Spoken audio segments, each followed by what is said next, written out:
okay. She got a man, I do not mind, okay. Arguments don't got the time today. You wanna get on the bus, I want ride in the race.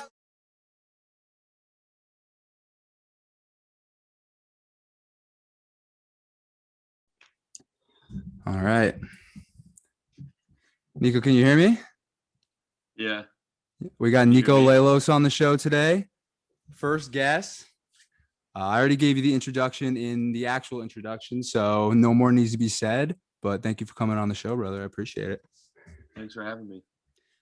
What we're really doing here today is we're just having a conversation. And I realize that I can only tell so much to each person. And it's just way easier if I just get on here with the people that I've interacted with and just kind of get their stories, just get it out to the world, let people know. Let's get straight into it. So, did you know when you showed up on the Dartmouth campus the first day that you wanted to go to the NFL? Was that your first and last goal, or were you also looking at kind of the other parts of what you could get out of the school? Truthfully, one of the first day I stepped on campus, it definitely was my end goal. But I think somewhere along the way, I think about sophomore year, I definitely started to explore like other things that Dartmouth and like the school itself could, I guess, offer in like different areas. But then coming into like junior and senior year, especially, like it kind of, that focus came back in, and I still went back to the original goal and made a decision to follow through with it. So let's get into the good stuff straight off bat. Okay. So I know that this is a story that a lot of people are going to want to hear about because it's just kind of a very relatable thing in life, which is basically when we were both juniors at Dartmouth, we were staying on for the summer because we wanted to train to get ready for senior season. And you kind of made that conscious effort during that time to cut out the partying and the extra stuff in your life that was keeping you from basically being the best football player that you could be. And that's not really something that most people are willing to do, regardless of whatever field it is or whatever thing they're doing. It's just the fact that you decided kind of that summer, maybe before, that was what you wanted to do. And you said, I'm not going to drink because that's not going to party because that's something that's going to keep me from where I want to go. And you did that. So I feel like people would really want to hear about like kind of what led you to get to that point where you were confident enough to give up these things that are fun and that are part of that experience because you had that idea of like, I'm going to do this amazing thing. I need to work towards this and it'll all work out eventually. I definitely can't lie and say like I was confident that it was going to work out the entire time. I think what helped me kind of get through it, or at least settle my mind on, was the idea like either the pain of discipline or the pain of regret. And I chose to just go with the discipline and just kind of hunker down and put all my chips in one basket, or however the saying is. Yeah, man, and it worked. That's And the craziest thing. Kind of bet the house and see what happened. And I got lucky. I mean, I'd rather do that. And even to this day, even if it didn't work out, I'd still feel like that'd be the way to go, because I feel like I had the rest of my life to party and do all that stuff. And I feel like, especially at Dartmouth, it just kind of got old, in my own opinion. I don't know about you. I mean, definitely got old quick. It's a small school, but there are those who love it.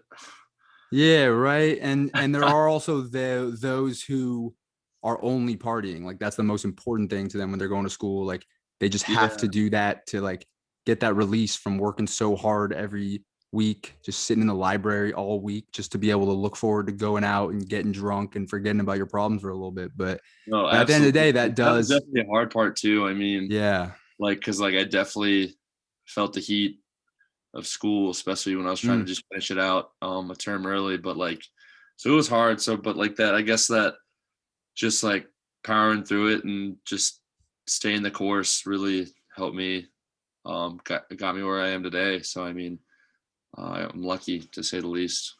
Exactly, man. And it's that simple. It's kind of the craziest thing. And I think a lot of people are going to be relating to this, whatever thing they want to do or that they're interested in doing that they think is maybe just this unthinkable, crazy dream. You went to a football school, is D1, but it's not FBS, it's FCS. and you're not playing against these other dudes that are going to this school to go to the league. It's they're producing professional players, and you were able to go to a smaller school, so that wasn't going to give you that leg up. But it just shows that if you just work as hard as you can and show what you can and just do what you can when you can, and you can get that opportunity. And I think that kind of relates to like going through your story, because you got your senior day canceled for our year because of COVID. And that's really the biggest place for like athletes in your position looking to get some looks from the league, because we're not getting invited to the combine from Dartmouth, from any Ivy League school. So you really needed those coaches, those NFL coaches, to come to campus and see you. And you didn't get that. So you ended up going to the Hula Bowl, right? And balling out at the Hula Bowl, taking advantage of that. Yeah. Yeah. So, I mean, I definitely got lucky to be able to go out there and play one more game on film and meet some scouts and some teams.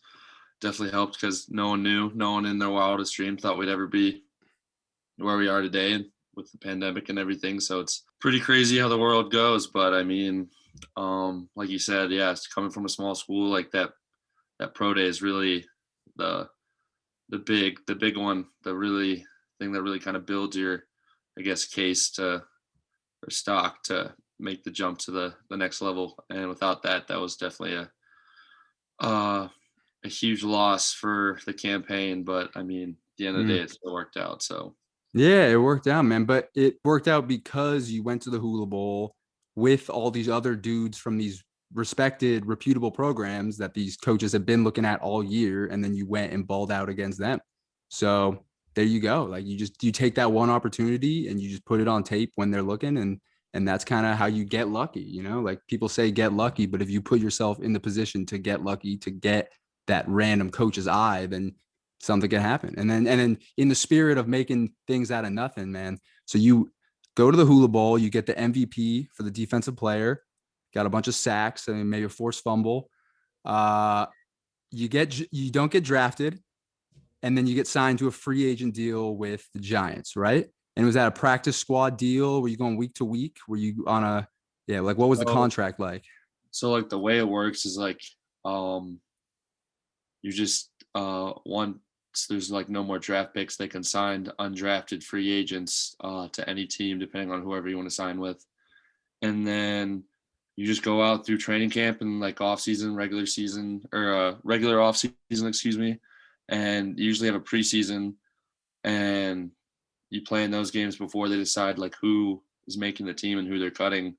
But they didn't have those games this year because of the pandemic. So I ended up getting cut, and then I was fortunate enough to be invited back and signed to practice squad the following day after I cleared waivers, and which was like kind of like a whole different contract. So like when you sign a contract and then once you get like cut, the contract's kind of like out that window, and then you have to sign a new one.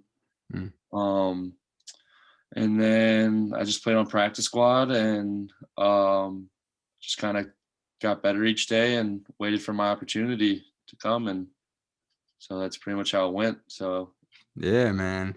And that's really all you can do. Like you just did what you were supposed to do in your situation. You just kept your head down and you just waited for your time to shine, because NFL people are getting injured every week. You know, they're just throwing random people in that have never even practiced with the team before. So if you were there and you were building up your reputation with the coaches and with all that, and then, okay, so they throw you in.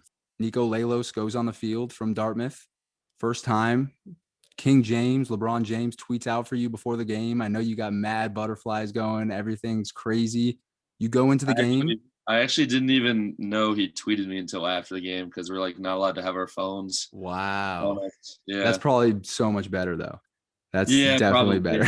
Yeah. I probably would have known. It probably wouldn't have happened the way it did. Yeah, man. So it's probably a good thing I didn't know. And then just like everything else, right time, right place, got yourself ready. You were there to pick up that fumble when it fell. And then you made sure to run down to the end zone and get that picture in. You had to. No, so it was when I caught it, the deflection, I was like already accelerating like as soon as I got up, and then someone was like, Niko, like, what are you doing? And I was like, what? Just like celebrating. He's like, no, you gotta go to the end zone. Like that's what we do. Yeah. That's what you Yeah. do in the NFL. And I was like, oh, well, I didn't know. Like, shouldn't have walked to the end zone. Damn, welcome to the NFL moment right there. But Pretty much, yeah, pretty much. but I feel like even more this year because there's no fans, like everybody just goes down to the camera and gets a little flicking because that's kind of all you can really do. But you did it. And Yeah, no, it was you fun. earned that, man. It feels good to celebrate with your teammates. That's it, dude. That's literally like that's just the best thing. That's what you do it for every day. Non-dope special. Oh, I love it, man. All right, one sec. Let me. All right, Nico. So next up, we are going to be playing a little game here on